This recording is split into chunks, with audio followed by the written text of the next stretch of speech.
Brad Williams, Frugal Finance, using a special needs trust to qualify for Medicaid when over the asset limit. A special needs trust is a valuable tool for individuals seeking Medicaid assistance, but who possess assets that exceed the allowable limits for eligibility. These trusts are structured to hold and manage assets for individuals who are receiving Medicaid benefits for long-term care, such as nursing homes or home care. The goal is to help these individuals remain eligible for Medicaid, even if their resources surpass the typical asset thresholds. Special needs trusts are sometimes referred to as special purpose trusts or supplemental needs trusts because they're designed to support a Medicaid beneficiary by providing for additional needs that Medicaid does not cover without disqualifying the beneficiary from benefits. These trusts ensure that assets are managed in a way that does not jeopardize Medicaid's eligibility. First-party special needs trust.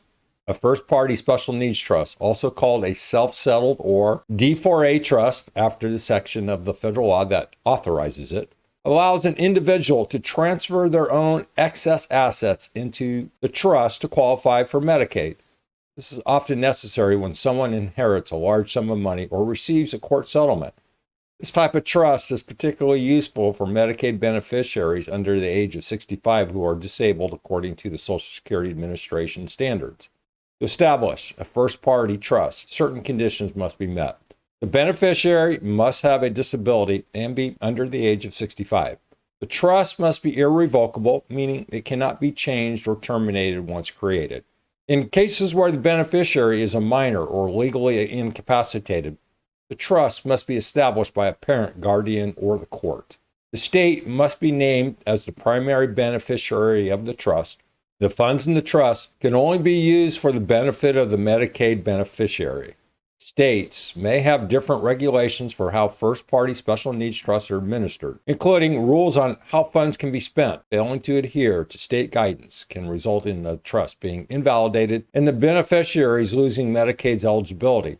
Additionally, while resources can be placed in the trusts, income cannot be directly deposited into them. However, income received can become a resource in the following months and be transferred into the trust then. Pooled trust. A pooled trust or a D4C trust is another type of special needs trust that allows multiple beneficiaries to pool their resources into a single trust managed by a nonprofit organization. Each beneficiary has their own sub-account within the pooled trust, but the funds are managed collectively. One key advantage over pooled trusts is that they're available to Medicaid applicants of any age, including those over 65.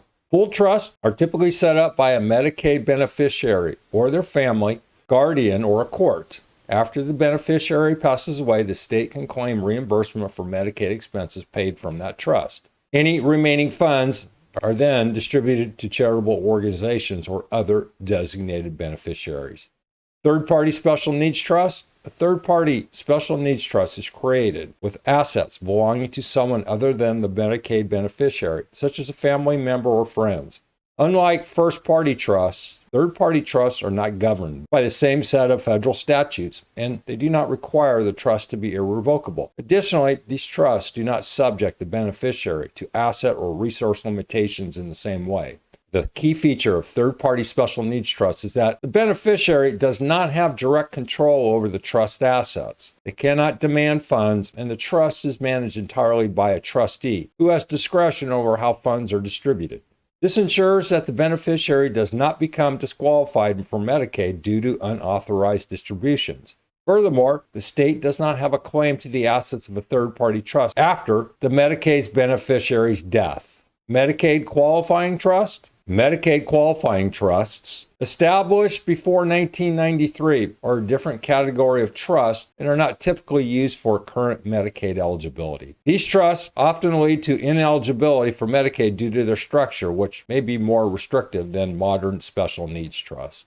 Qualified income trust for individuals with income that exceeds Medicaid's income limit. A qualified income trust, also known as a Miller Trust, can be used to qualify for Medicaid. These trusts allow income above the Medicaid limit to be deposited into the trust, where it can be used to cover the cost of care, such as nursing home fees.